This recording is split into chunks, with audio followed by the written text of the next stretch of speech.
Déjame hacerte una pregunta sencilla. ¿Qué pasaría si el silencio de Dios no fuera ausencia, sino preparación? Las Escrituras nos recuerdan en Malaquías 4:5 que el profeta Elías vendría antes del gran día del Señor. La mayoría de la gente asume que los 400 años entre el Antiguo y Nuevo Testamento fueron simplemente vacíos, un tiempo olvidado por el cielo. Pero la historia revela algo diferente. En esta historia, vamos a movernos en 3 pasos. Primero, veremos cómo el mundo se hundió en una oscuridad que ningún imperio podía iluminar.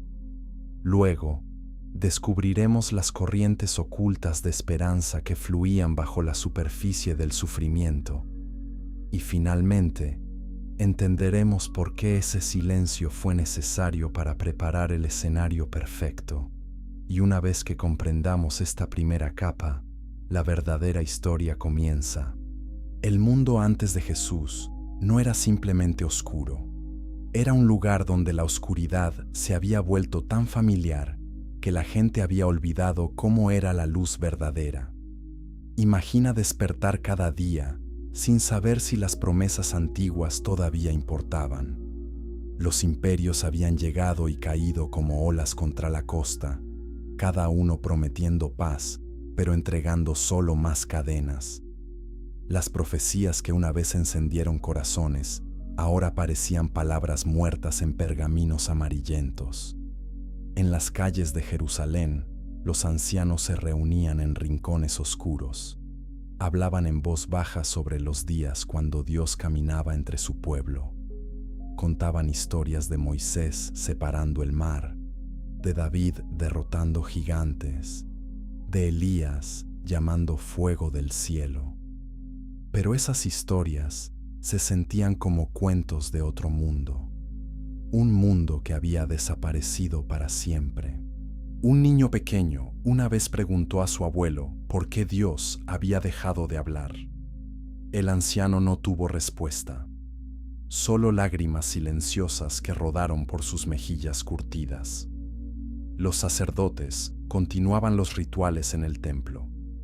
El humo de los sacrificios subía cada mañana y cada tarde. Pero incluso ellos se preguntaban en secreto si alguien estaba escuchando del otro lado. Las oraciones se sentían como ecos en un cañón vacío. La gente traía sus ofrendas, no por fe, sino por costumbre, porque sus padres lo habían hecho, porque no sabían qué más hacer. La religión se había convertido en una serie de movimientos mecánicos sin vida interior. El vacío en el corazón humano había crecido tan grande que nada podía llenarlo. Los filósofos ofrecían palabras elegantes sobre virtud y razón, pero sus palabras no alimentaban al hambriento ni consolaban al quebrantado. Los soldados prometían paz a través de la espada, pero su paz era el silencio de los oprimidos, no la armonía de los libres. Los comerciantes acumulaban riquezas, pensando que el oro podría comprar significado, pero descubrieron que los cofres llenos dejaban almas vacías. ¿Qué sucede cuando una nación entera olvida el sonido de la voz de Dios? Se convierten en huérfanos espirituales, vagando por un desierto sin mapa. Judea había conocido el toque divino en generaciones pasadas. Abraham había escuchado la voz que lo llamó de Ur. Jacob había luchado con el ángel y recibido un nuevo nombre. Moisés había visto la zarza ardiente y llevado a millones a la libertad. Pero ahora, solo silencio. Un silencio tan profundo que dolía. Las madres cantaban las antiguas canciones a sus hijos, canciones sobre la tierra prometida, sobre un Dios que pelea por su pueblo, sobre un futuro glorioso. Pero sus voces temblaban con duda. ¿Estaban mintiendo a sus hijos? ¿Estaban pasando falsas esperanzas que solo llevarían a más desilusión? Los niños escuchaban con ojos anchos, queriendo creer, pero viendo la desesperación en los rostros de sus padres. En las sinagogas, los rabinos debatían las escrituras. Discutían sobre cada palabra, cada letra. Algunos decían que el Mesías vendría como un rey guerrero, cabalgando con ejércitos celestiales para aplastar a Roma. Otros insistían que vendría como un maestro sabio, restaurando la pureza de la ley. Algunos murmuraban que quizás el Mesías ya había venido y se había ido, y ellos lo habían perdido. Cada interpretación creaba más división, más confusión. Pero debajo de toda la desesperación, algo estaba sucediendo. Era tan sutil que la mayoría no lo notaba, como las primeras señales de la primavera cuando el invierno todavía tiene su agarre. Había una inquietud, una sensación de que algo estaba a punto de cambiar. Los profetas antiguos habían hablado de tiempos y estaciones. Daniel había mencionado 70 semanas. Otros habían dado señales crípticas. ¿Podrían esas profecías estar llegando a su cumplimiento? Los pastores en los campos notaban que las estrellas parecían más brillantes. Los pescadores en el mar de Galilea sentían que el viento llevaba susurros de algo nuevo. Las mujeres en los pozos hablaban de sueños extraños que habían tenido. Nada concreto, nada que pudieran nombrar, solo una sensación profunda en sus huesos de que el silencio estaba a punto de romperse. Suscríbete para más revelaciones bíblicas que desafían lo que creías saber sobre el mundo antiguo. La historia del silencio de Dios es mucho más compleja de lo que te han enseñado.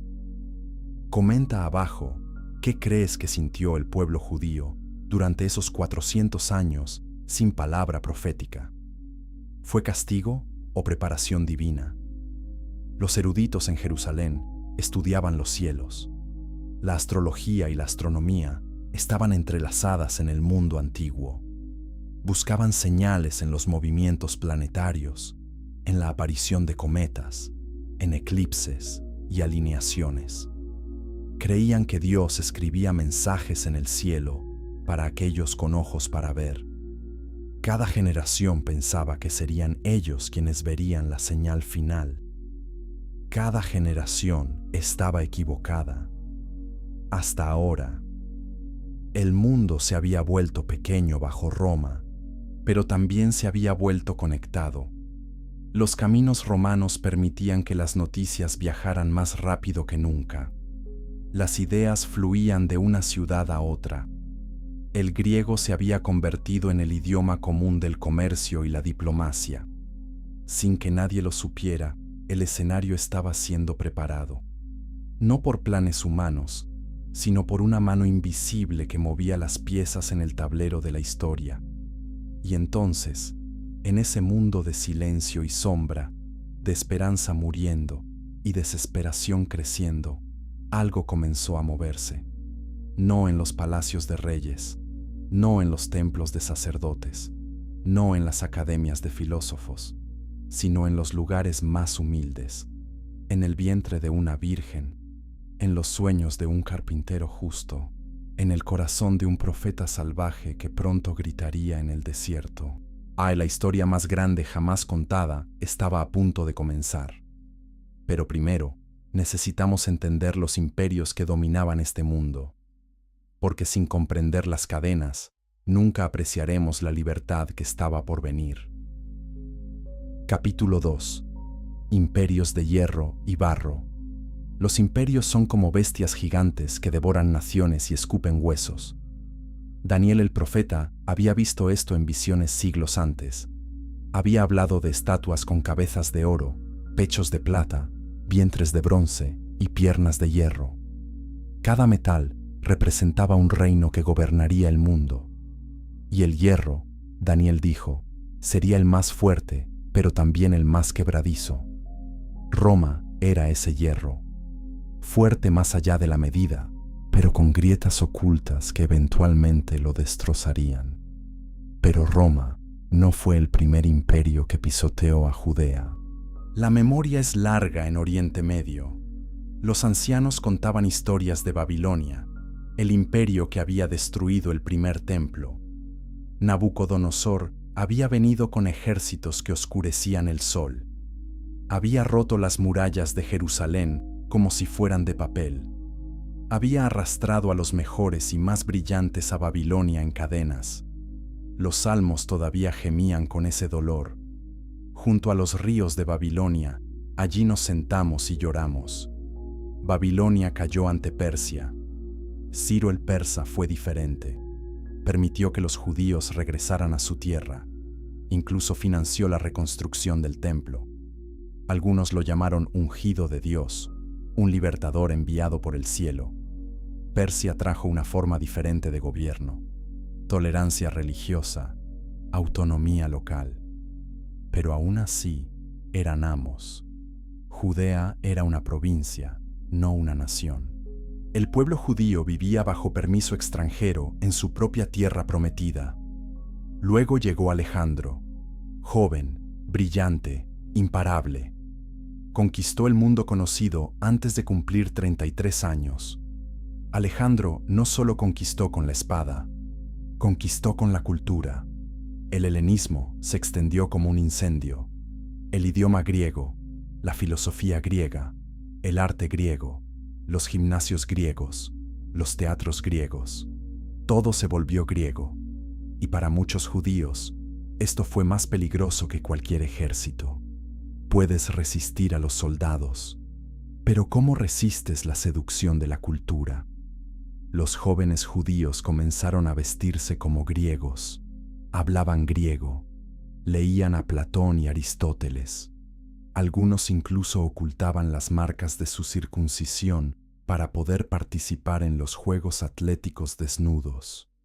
Los ancianos observaban con horror, o veían su identidad desvanecerse. Veían a sus nietos convertirse en extraños. Las escrituras advirtieron contra la asimilación con naciones paganas, pero la atracción era fuerte. Cuando Alejandro murió, su imperio se dividió entre sus generales. Judea quedó atrapada entre los Ptolomeos en Egipto y los Seleucidas en Siria. Estos reinos sucesores pelearon guerras constantes. Judea era el premio, la tierra entre ellos. Un año pertenecía a Egipto, al siguiente, a Siria. El pueblo común no le importaba a nadie.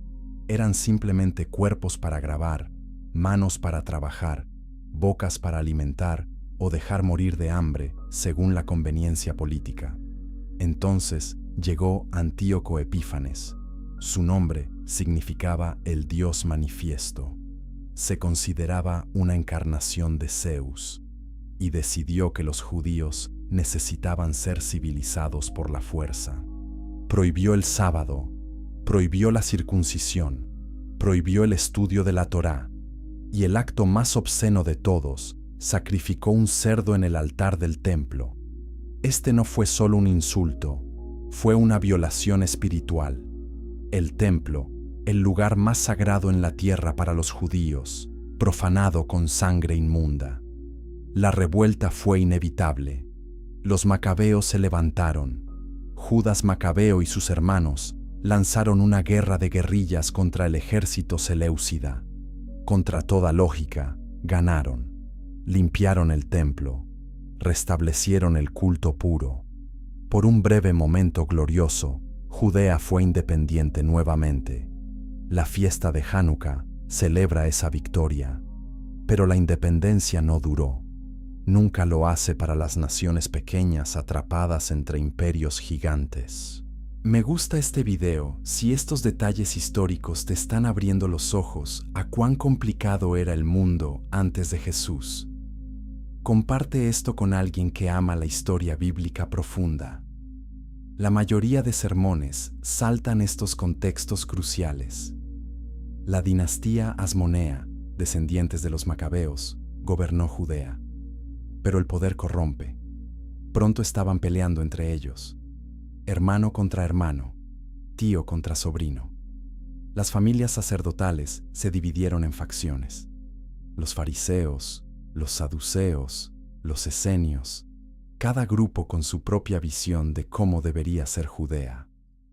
Las divisiones internas debilitaron a la nación justo cuando una nueva bestia se levantaba en el oeste. Roma había estado conquistando el Mediterráneo pieza por pieza.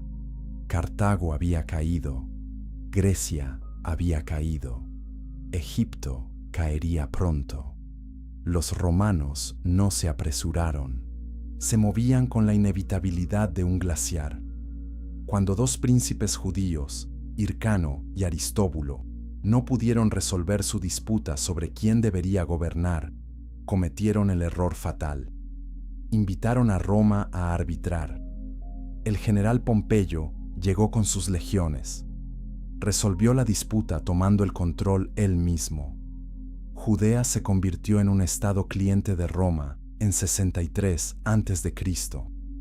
Los romanos eran diferentes de los imperios anteriores. Babilonia había gobernado con crueldad pura, Persia con tolerancia distante, Grecia con seducción cultural. Roma gobernó con eficiencia burocrática y violencia calculada. Te dejaban practicar tu religión siempre que pagaras tus impuestos y no causaras problemas. Pero si te rebelabas, la respuesta era swift y total. Crucifixión, esclavitud, ciudades enteras borradas del mapa. El mundo se había convertido en un tablero de ajedrez de poder, y el pueblo judío eran peones, no jugadores. Cada imperio dejó su marca. Babilonia les enseñó a sobrevivir sin templo. Persia les dio esperanza de restauración. Grecia les dio un idioma común para difundir su fe. Roma les dio caminos y orden. Pero ningún imperio les dio lo que realmente anhelaban: libertad, dignidad, la presencia de Dios. Los profetas habían predicho que todos los reinos de la tierra caerían. Solo el reino de Dios permanecería para siempre. Daniel vio una piedra cortada sin manos que aplastó la estatua de imperios. Esa piedra se convertiría en una montaña que llenaría toda la tierra. Pero ¿cuándo? La gente esperaba, y esperaba, y seguía esperando. Generación tras generación vivió y murió bajo el talón de potencias extranjeras. Las promesas parecían vacías. Pero lo que no sabían era que el cronograma divino es perfecto. Cada imperio jugó su papel. Cada conquista preparó el camino. Y ahora, bajo el hierro de Roma, el escenario finalmente estaba listo. Pero primero, necesitamos ver de cerca cómo se sentía vivir bajo ese hierro.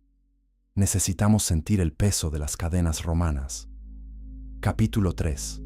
El peso de las cadenas romanas. Vivir bajo Roma no era como las películas lo muestran. No era épico, era asfixiante. Era la sensación de un pie en tu cuello cada día.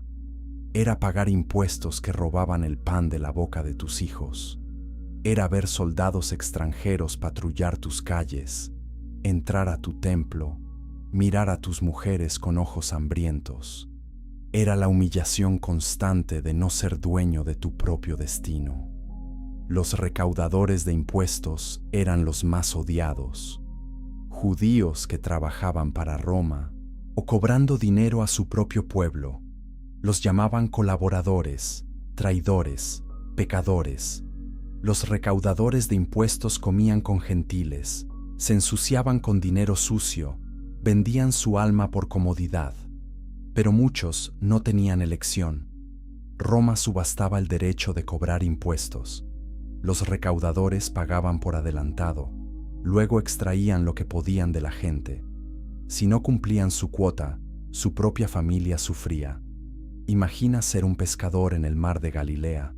Trabajas toda la noche. Tus redes están vacías. Finalmente, al amanecer, haces una captura, suficiente para alimentar a tu familia esta semana. Llegas a la orilla. Un recaudador de impuestos te espera. Toma una parte para Roma, otra parte para Herodes, otra parte para el templo. Cuando termina, te queda apenas suficiente para una comida. Tu esposa te mira con ojos cansados. Tus hijos lloran de hambre. y no puedes hacer nada, nada excepto volver al bote mañana y esperar mejor suerte. Los soldados romanos tenían derecho legal de obligarte a llevar sus cargas por 1 milla. Estás caminando al mercado. Un soldado te señala. Te manda cargar su mochila. No puedes negarte. Si lo haces, te golpean o peor. Entonces caminas 1 milla bajo el sol caliente, cargando el equipo del hombre que oprime tu nación. Tu espalda duele, tu orgullo sangra, pero sonríes y obedeces, porque la alternativa es una cruz. La crucifixión era el arma de terror de Roma. No era solo una forma de ejecución, era un mensaje, era teatro. Colocaban las cruces en caminos principales donde todos podían verlas. Los cuerpos colgaban durante días, pudriéndose, devorados por aves. Hombres, mujeres, a veces incluso niños. Cualquiera que desafiara a Roma terminaba allí. La vista te enfermaba, el olor te perseguía. Pero ese era el punto. Roma quería que recordaras. Quería que tu miedo fuera más fuerte que tu coraje. ¿Alguna vez has sentido que el mundo es un lugar injusto, donde los poderosos aplastan a los débiles? Ese sentimiento es antiguo. El pueblo judío lo vivió cada día. Comenta abajo cómo reaccionarías si vivieras bajo esa opresión. ¿Te rebelarías o sobrevivirías? Herodes el Grande gobernaba Judea bajo el permiso de Roma. No era judío de sangre pura, era idumeo, descendiente de Esaú, pero se convirtió al judaísmo para legitimidad política. Herodes era brillante, paranoico y brutalmente violento. Construyó proyectos magníficos. Expandió el templo hasta que fue una de las maravillas del mundo antiguo. Construyó palacios, fortalezas, ciudades enteras, pero financió todo con impuestos aplastantes. Herodes también asesinó a cualquiera que amenazara su trono. Mató a su esposa favorita, Mariamne, porque sospechaba que conspiraba contra él. Mató a sus propios hijos. El emperador Augusto bromeó que era más seguro ser el cerdo de Herodes que su hijo, porque al menos Herodes, pretendiendo ser judío, no comería cerdo. El pueblo vivía aterrorizado. Un rey que construye templos, pero mata niños. Un hombre que habla de Dios, pero actúa como un demonio. En las aldeas, la vida era un poco mejor que en Jerusalén. Los agricultores trabajaban sus campos. Las mujeres horneaban pan. Los niños jugaban. Pero incluso allí, Roma tenía su mano. Cada cosecha, los recaudadores venían. Cada joven podía ser reclutado para trabajos forzados. Cada disputa podía ser llevada ante magistrados romanos que no entendían las costumbres judías ni les importaban. El templo era el corazón espiritual de la nación. Judíos de todo el mundo conocido venían en peregrinación para las grandes fiestas: Pascua, Pentecostés, tabernáculos. Jerusalén se llenaba de multitudes. El olor de sacrificios llenaba el aire. El sonido de salmos reverberaba en las murallas. Por unos días, podías olvidar a Roma. Podías sentirte parte de algo más grande. Podías recordar que eras el pueblo elegido de Dios. Pero incluso en el templo, Roma estaba presente. La fortaleza Antonia se alzaba justo al lado del recinto del templo. Soldados romanos vigilaban desde las torres. Observaban cada movimiento. Si las multitudes se volvían demasiado apasionadas, si alguien empezaba a hablar de rebelión o Mesías, o los soldados bajaban, arrestaban, golpeaban, mataban. El lugar más sagrado estaba bajo vigilancia constante. Tu adoración era monitoreada. Tu libertad era una ilusión. Suscríbete y activa la campanita para más historias sobre cómo la opresión preparó el camino para la mayor revolución de amor de la historia. Dale like si estos detalles te hacen apreciar más el contexto del Nuevo Testamento. Había quienes no podían soportarlo. Los celotes soñaban con rebelión. Se reunían en secreto, afilaban espadas, planeaban emboscadas contra patrullas romanas. Creían que Dios favorecería a los valientes, que si tomaban las armas, Él enviaría ángeles para pelear a su lado como en los días antiguos. Algunos los admiraban, otros los llamaban locos, porque la historia había mostrado una y otra vez lo que sucedía con las rebeliones judías. En Roma las aplastaba sin misericordia. Otros eligieron el camino del retiro. Los esenios se mudaron al desierto. Formaron comunidades en lugares como Qumrán, junto al Mar Muerto. Vivían vidas de pureza estricta. Se bañaban ritualmente. Compartían todo en común. Copiaban escrituras. Esperaban que Dios interviniera. Creían que el mundo estaba dividido entre hijos de luz e hijos de oscuridad, y que pronto, muy pronto, habría una guerra final donde la luz ganaría. Pero la mayoría de la gente no era celote ni esenio. Eran agricultores, pescadores, carpinteros, tejedores.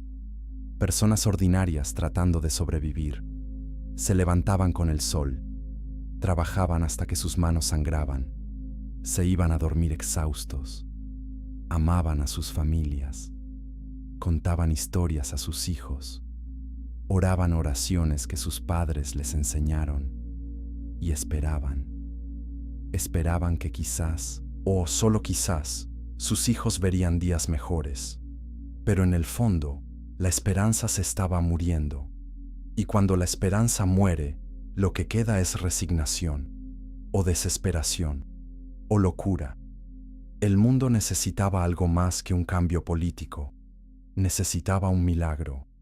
Y los milagros comienzan con profecías susurradas en la oscuridad.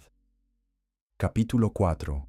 Profecías susurradas en la oscuridad. Las profecías son extrañas. Ofrecen luz en la oscuridad, pero una luz que a menudo confunde tanto como ilumina. Las palabras de los profetas antiguos estaban escritas en hebreo, que requería interpretación. Usaban símbolos, metáforas, visiones de bestias y ángeles. Cada generación trataba de descifrar los códigos. Cada generación creía que eran ellos quienes verían el cumplimiento. Pero generación tras generación pasaba y las profecías permanecían sin cumplirse. O eso parecía. Isaías había escrito sobre un niño que nacería de una virgen. El gobierno estaría sobre sus hombros. Sería llamado Consejero Maravilloso, Dios Fuerte, Padre Eterno, Príncipe de Paz. Su reino no tendría fin. Hermosas palabras. Palabras que hacían llorar a las madres cuando las escuchaban. Pero ¿cuándo? ¿Dónde? ¿Cómo reconocerías a este niño si lo vieras? Miqueas había sido específico. Belén. El Mesías nacería en Belén, una pequeña aldea, insignificante en el mapa político. Pero era la ciudad de David, el rey pastor, el hombre según el corazón de Dios. Si Dios iba a enviar un nuevo rey, tendría sentido que viniera del lugar donde comenzó la realeza israelita. Los escribas conocían este verso. Cuando Herodes preguntó más tarde dónde debería nacer el Cristo, pudieron responder inmediatamente: Belén de Judea. Daniel había hablado de 70 semanas de años, una línea de tiempo críptica que algunos eruditos intentaron calcular. Desde el decreto de reconstruir Jerusalén hasta el ungido príncipe. Si hacías las matemáticas, y diferentes rabinos las hacían de manera diferente, llegabas a fechas en el futuro cercano. Algunos argumentaban que el tiempo estaba casi cumplido, otros decían que malinterpretaban los números, pero la sensación era innegable.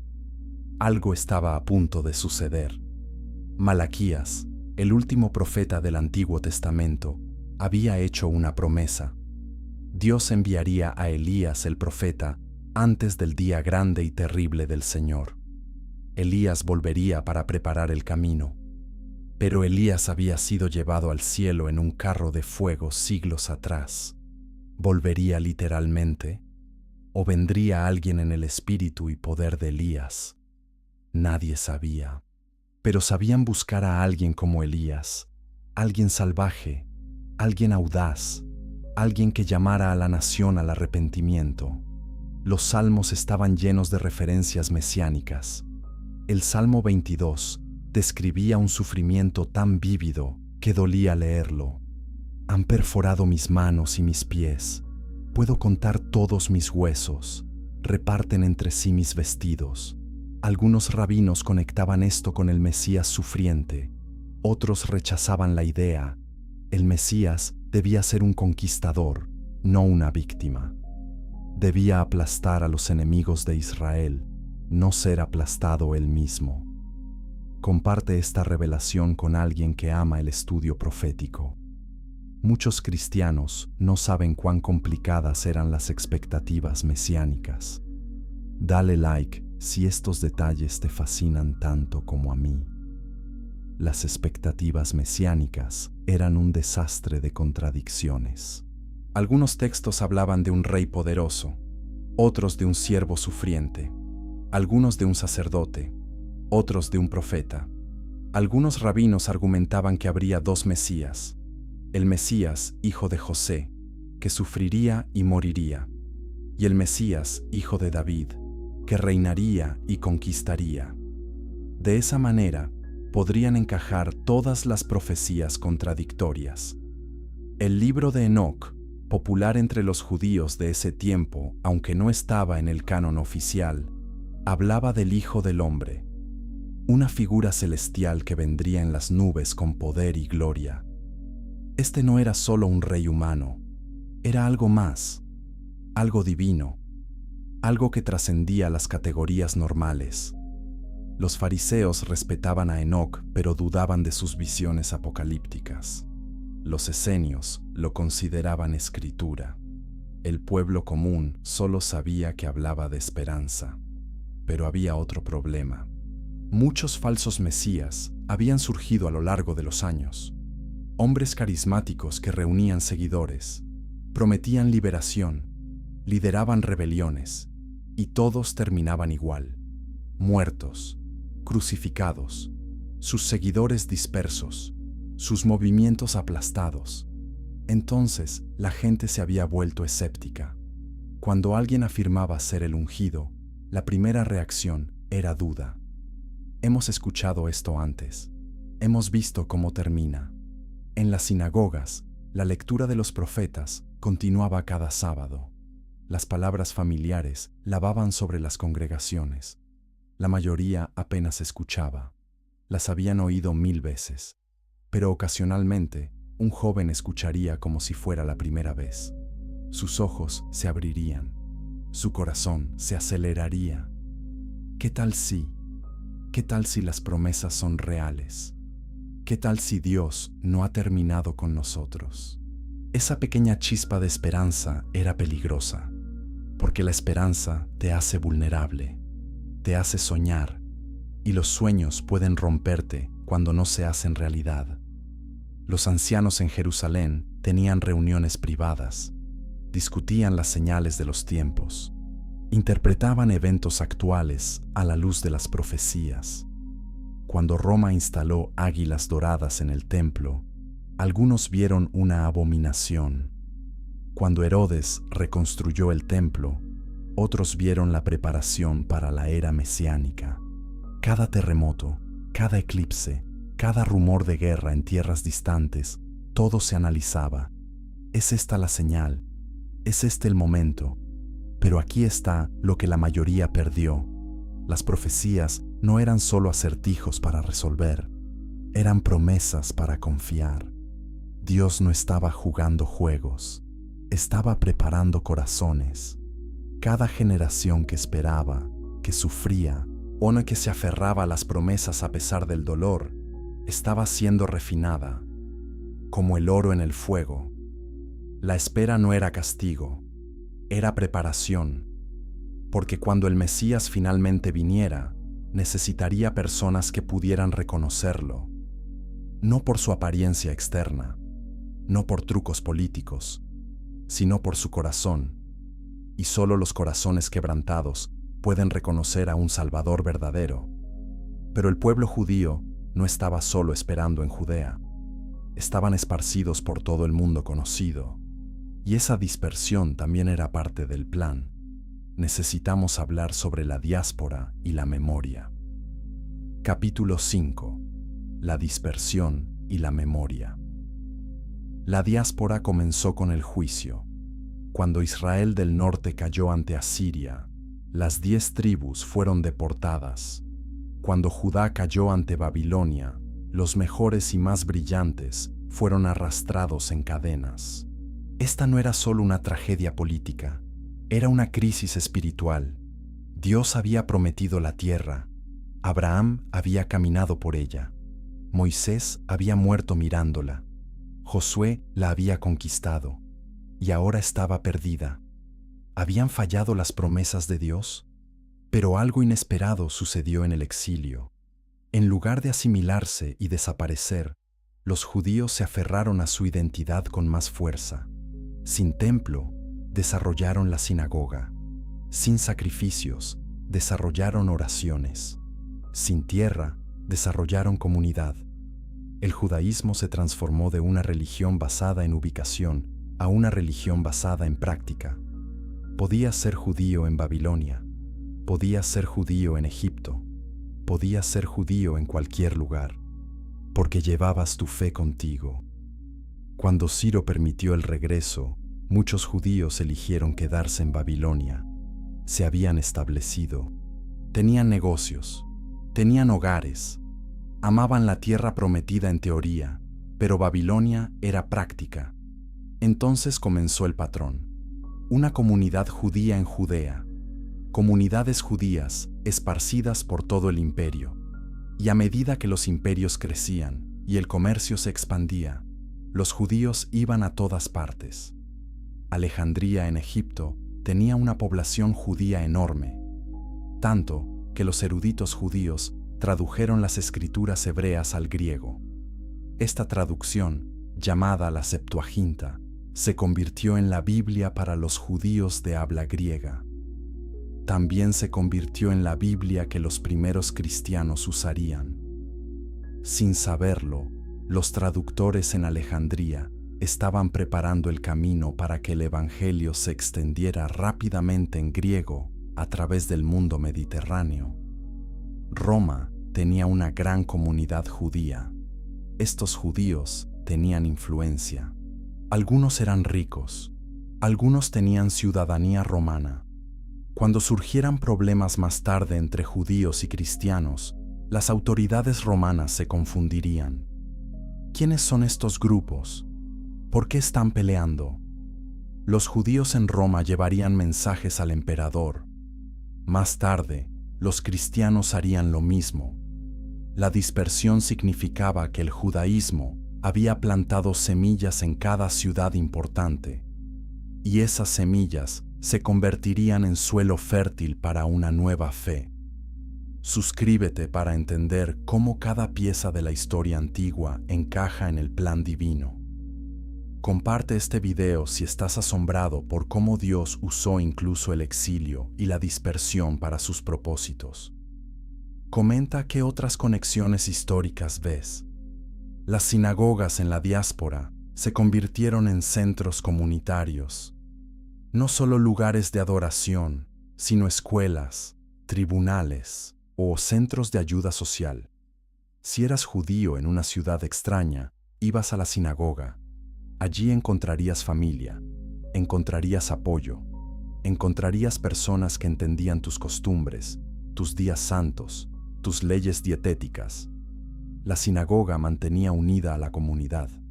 Cada sábado, los rollos se abrían, la Torá se leía, los profetas se cantaban, los salmos se recitaban, los niños aprendían hebreo aunque hablaban griego en casa. Las historias se contaban una y otra vez. Abraham e Isaac, Jacob y Esaú, José y sus hermanos, Moisés y el faraón, David y Goliat. La memoria se preservaba, la identidad se reforzaba. Generación tras generación, contra todo pronóstico, el pueblo judío no desaparecía en las naciones. Se mantenían distintos. Y aquí está lo notable. Las sinagogas no eran solo para judíos. Los gentiles podían venir. Muchos lo hacían. Unas se llamaban temerosos de Dios. Eran atraídos por el monoteísmo, la ética, la comunidad del judaísmo. No se convertían completamente. La circuncisión era una barrera para la mayoría de los hombres, pero adoraban al Dios de Israel, estudiaban las Escrituras, observaban algunos de los mandamientos. Cuando los apóstoles comenzaran a predicar sobre Jesús, muchos de estos temerosos de Dios serían los primeros conversos gentiles. La memoria mantenía viva la esperanza. Los padres contaban a sus hijos sobre el Éxodo, cómo Dios había liberado a sus antepasados de Egipto, cómo había dividido el Mar Rojo, cómo había alimentado a millones en el desierto durante 40 años. Si Dios hizo eso entonces, ¿no podría hacerlo de nuevo? Si rescató antes, ¿no puede rescatar ahora? La memoria del pasado alimentaba la esperanza para el futuro. Cada Pascua, las familias se reunían, contaban la historia del Éxodo, comían pan sin levadura, tomaban copas de vino, cantaban canciones de liberación y al final de la cena decían, el año que viene en Jerusalén. Era una oración, un anhelo, un voto. No importa dónde vivamos ahora, nuestro corazón está en Jerusalén. Nuestro futuro está con nuestro pueblo. Nuestro destino está con nuestro Dios. Los rollos viajaban. Los escribas copiaban meticulosamente las escrituras. Cada letra era sagrada. Un error significaba comenzar de nuevo. Estos rollos se llevaban de ciudad en ciudad, de sinagoga en sinagoga. La palabra de Dios no estaba confinada a Jerusalén. Estaba en todas partes donde los judíos estaban. Y donde estaba la palabra, había esperanza. Pero toda esta dispersión, toda esta preparación, toda esta preservación de memoria e identidad, señalaba hacia algo. Las profecías no eran solo para Judea. Isaías había dicho que el Mesías sería una luz para los gentiles, que la salvación alcanzaría hasta los confines de la tierra. El plan de Dios era más grande que una nación, y la diáspora era parte de ese plan. Esparce las semillas, prepara el suelo, y cuando llegue el tiempo, planta el Evangelio en cada ciudad, en cada idioma, en cada cultura. Pero antes de que el Mesías pudiera venir, el camino necesitaba ser preparado. Y esa preparación comenzaría con una voz gritando en el desierto. Capítulo 6. Una voz en el desierto. Juan no era lo que nadie esperaba. No vino del templo. No fue criado en las escuelas rabínicas. No vistió túnicas hermosas ni habló con elocuencia pulida. Llegó del desierto de Judea, un lugar de rocas y escorpiones y soledad brutal. Su ropa era de pelo de camello, su cinturón de cuero, su comida, langostas y miel silvestre. Parecía más bestia que hombre, más profeta antiguo que maestro moderno, pero su mensaje era como fuego. Arrepiéntanse, porque el reino de los cielos se ha acercado. No fue una invitación suave, fue un mandato urgente. El tiempo se estaba acabando, el juicio estaba cerca, el hacha ya estaba puesta a la raíz de los árboles. Todo árbol que no produjera buen fruto sería cortado y arrojado al fuego. Este no era lenguaje religioso educado, era confrontación directa. La gente vino. Al principio, unos pocos curiosos, luego más, luego multitudes, de Jerusalén, de toda Judea, de la región alrededor del Jordán. Venían a escuchar a este hombre salvaje. ¿Por qué? Porque había algo auténtico en él. Algo que faltaba en los sacerdotes del templo con sus rituales elaborados. Algo que faltaba en los fariseos con su conocimiento detallado de la ley. Juan hablaba con autoridad, con convicción, con poder profético que no se había escuchado en 400 años. Confesaban sus pecados, en público, en voz alta. Esto era radical. La confesión generalmente se hacía en privado, a través de sacrificios en el templo. Pero Juan omitía el sistema del templo. Iba directo al corazón. Eres pecador. Admítelo. Vuélvete de tus caminos malvados y demuéstralo siendo bautizado. El bautismo era para conversos gentiles, no para judíos. Pero Juan bautizaba a todos. Estaba diciendo que nacer judío no era suficiente. Necesitabas arrepentimiento personal. Dale like si estos detalles sobre Juan el Bautista te impactan. Comparte este mensaje con alguien que necesita escuchar que la religión externa nunca fue suficiente. Comenta qué crees que sintieron los líderes religiosos cuando Juan los llamó víboras. Los fariseos y saduceos vinieron a investigar. Quizás también a ser bautizados, para parecer piadosos ante las multitudes. Juan los vio venir y no contuvo nada. «Generación de víboras», gritó. ¿Quién les advirtió que huyeran de la ira venidera? Produzcan frutos dignos de arrepentimiento. Y no piensen que pueden decir, tenemos a Abraham por padre. Porque les digo que Dios puede levantar hijos de Abraham de estas piedras. Era un insulto masivo, pero era verdad. Se escondían detrás de su herencia mientras sus corazones estaban lejos de Dios. Los recaudadores de impuestos vinieron. Maestro, ¿qué debemos hacer? Juan no les dijo que renunciaran a sus trabajos.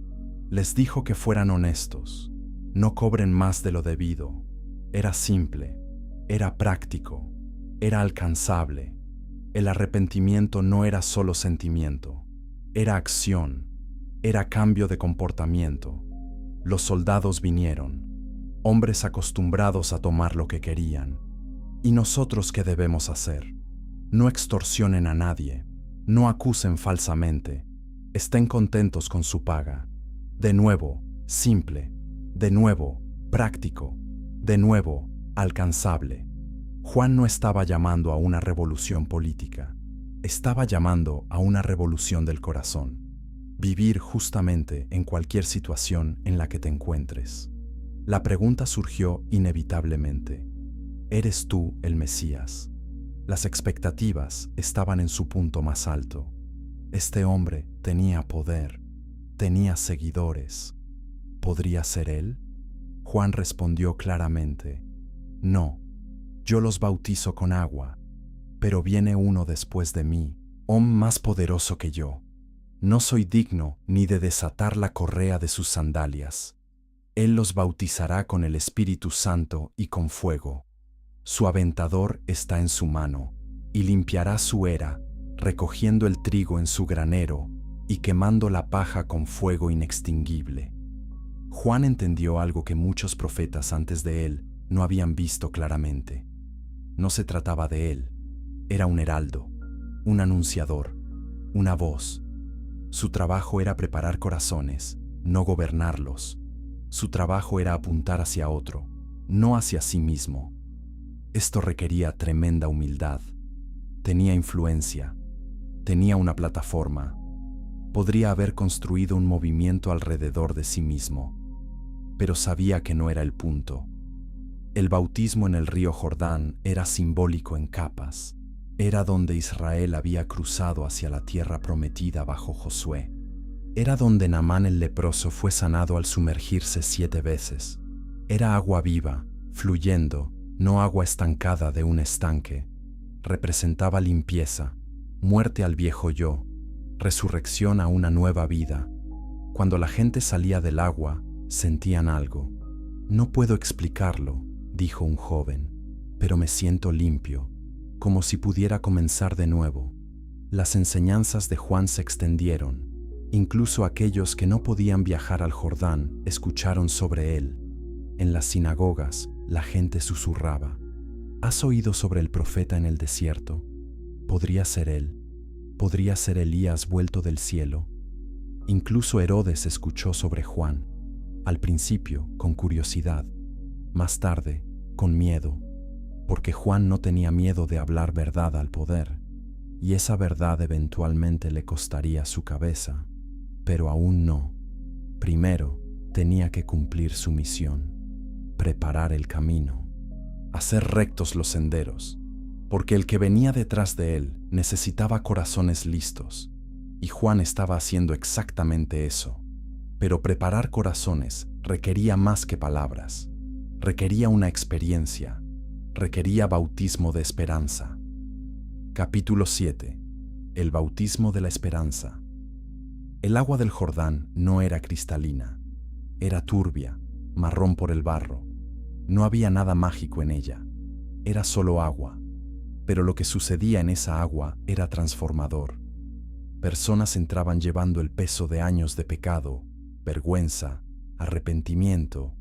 Salían diferentes, más ligeros, como si un peso invisible hubiera sido lavado. Una mujer llegó al río. Había vivido una vida que la avergonzaba. Todos en su aldea conocían su reputación. Cuando caminaba por el mercado, las conversaciones se detenían.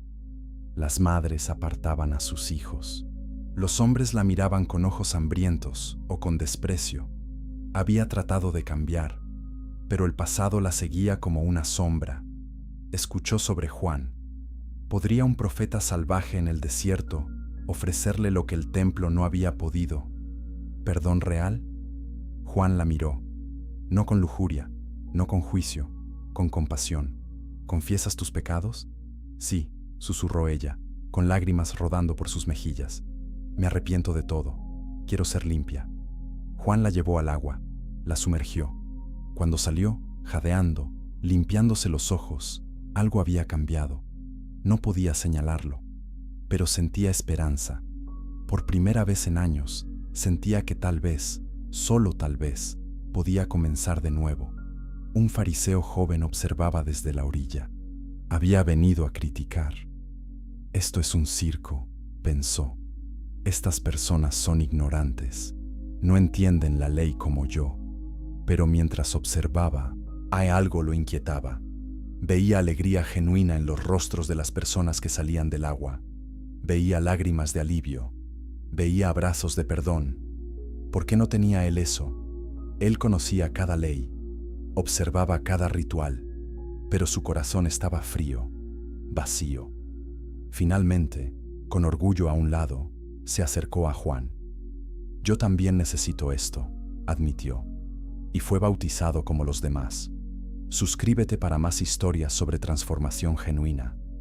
Dale like si crees que la religión externa sin cambio de corazón es inútil. Comparte con alguien que necesita esperanza hoy. Un soldado romano se paró lejos de la multitud. No estaba seguro de por qué había venido. Era pagano, no judío. Este Dios de Israel no era su asunto. Pero había escuchado que este profeta ofrecía paz. Y él no tenía paz.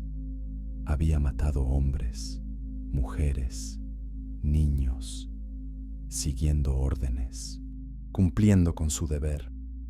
Pero sus sueños estaban llenos de fantasmas.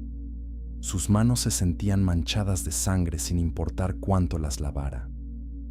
¿Podría el Dios de los judíos perdonar incluso a un soldado romano? Se acercó a Juan vacilante. Juan lo miró fijamente. El soldado esperaba rechazo, odio, pero Juan asintió. Si confiesas y te arrepientes, el agua está abierta para ti. El soldado cayó de rodillas. Confesó todo, cada vida que había tomado, cada acto de crueldad, cada momento que había elegido el deber sobre la conciencia. Cuando fue bautizado, salió temblando. No sabía qué había sucedido, pero el peso se había ido. Los fantasmas se sentían más distantes. Por primera vez en años, durmió sin pesadillas. El bautismo de Juan no era mágico. Era un símbolo externo de un cambio interno. Pero los símbolos son poderosos. Hacen lo invisible visible. Hacen lo interno externo.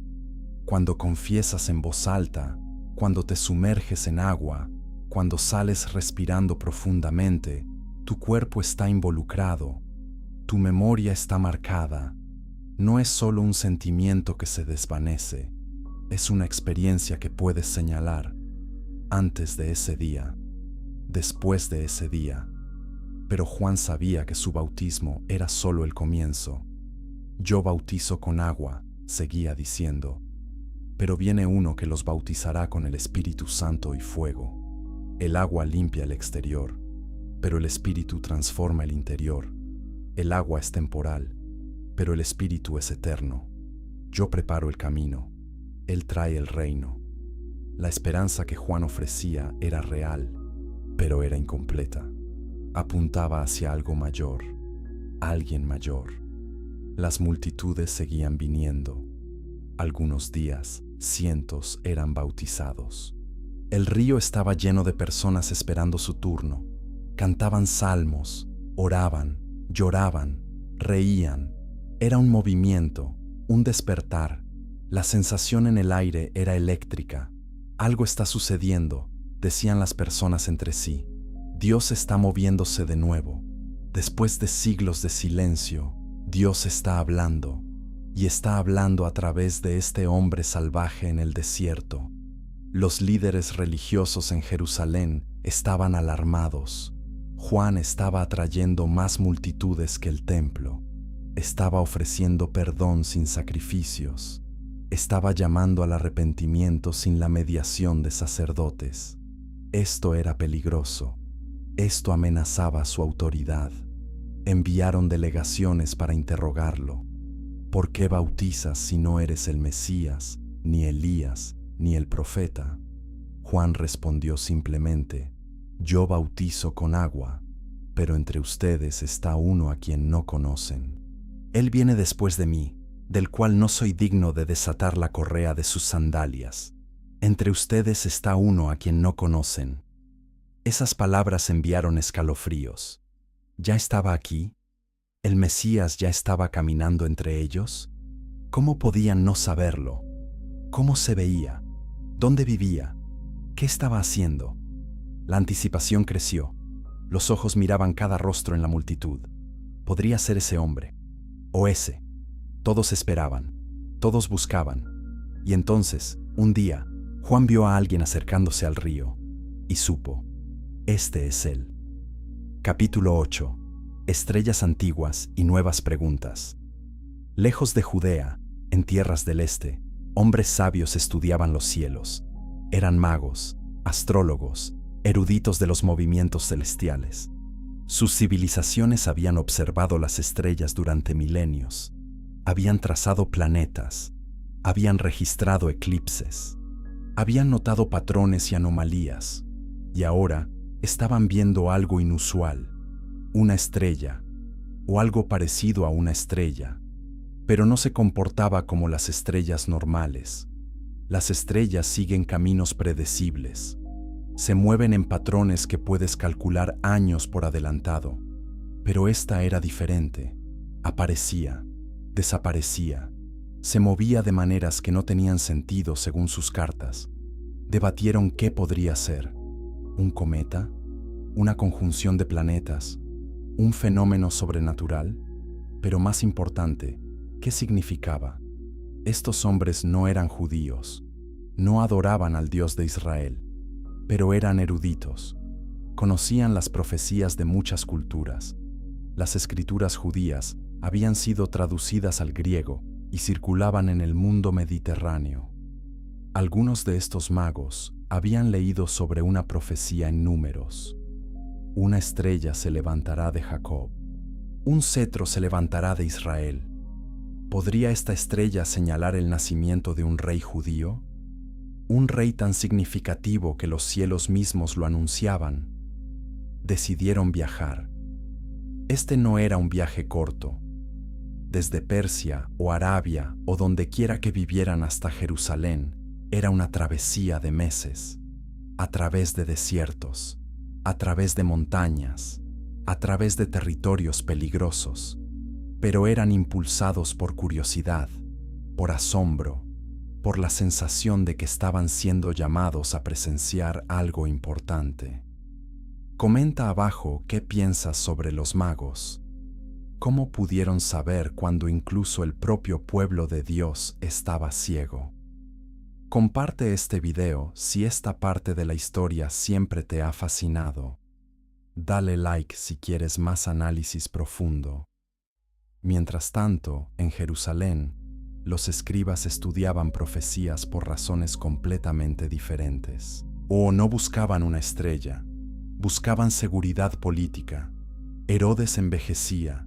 Su reinado había sido brutal pero estable. ¿Qué vendría después? Sus hijos ya estaban luchando por la sucesión. Los romanos observaban de cerca.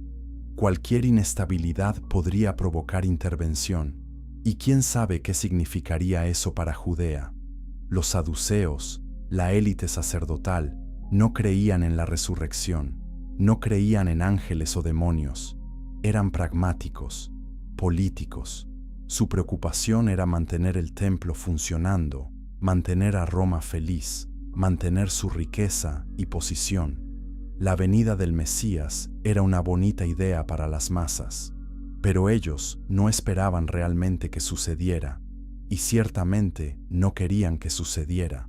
Un Mesías real interrumpiría el status quo, y ellos se beneficiaban del status quo. Los fariseos eran diferentes. Creían en la resurrección, creían en ángeles, creían que Dios intervendría, pero su visión del Mesías estaba ligada a la observancia de la ley. Si tan solo Israel obedeciera perfectamente la Torá por un día, decían algunos rabinos, el Mesías vendría. Entonces su enfoque era hacer cumplir la ley, más estrictamente, más detalladamente. Construyeron vallas alrededor de la Torá, regulaciones adicionales para asegurar que nadie rompiera accidentalmente un mandamiento real. Los esenios en el desierto tenían su propia comprensión. Creían en dos Mesías, un Mesías sacerdotal de Aarón, un Mesías real de David. Creían que estaban viviendo en los últimos días, que pronto habría una guerra final entre los hijos de la luz y los hijos de las tinieblas. Se preparaban a través de la pureza ritual, el estudio de las Escrituras y la vida comunitaria. Cuando llegara el Mesías, estarían listos. El pueblo común tenía expectativas más simples. Querían libertad de Roma, querían pan en sus mesas, querían que sus hijos estuvieran seguros. Si el Mesías podía dar eso, le seguirían. No les importaban los detalles teológicos, solo querían que la vida mejorara. ¿Es eso demasiado pedir? Un poco de paz, un poco de justicia, un poco de esperanza para el mañana. Pero aquí está el problema con las expectativas. Cegaban a las personas a lo que realmente estaba sucediendo. Todos buscaban algo específico: un guerrero rey, un maestro piadoso, un sacerdote puro, un libertador político. Y porque buscaban esas cosas específicas, iban a perder al que realmente vino, porque no encajaba en ninguna de sus cajas. Era algo completamente nuevo, y lo nuevo es difícil de ver cuando tus ojos están entrenados en lo antiguo. Las estrellas antiguas habían guiado a los magos desde el este, pero las estrellas más antiguas, las profecías escritas en pergaminos, no estaban guiando a los que deberían haber estado más listos. Los sacerdotes podían recitar las Escrituras, pero no las entendían. Los escribas podían decirte dónde debería nacer el Mesías, pero no se molestaban en ir allí para verificar. El conocimiento sin acción es inútil, y la expectativa sin apertura a la sorpresa de Dios es ceguera. Una niña pequeña en Nazaret no sabía nada sobre estrellas o profecías complicadas. Solo sabía que había sido visitada por un ángel, que había dicho sí a algo que no entendía completamente, y que su vida nunca sería la misma. Ella era la clave, pero nadie la estaba buscando. Nadie esperaba que Dios trabajara a través de una adolescente campesina en un pueblo insignificante. Y ese era precisamente el punto.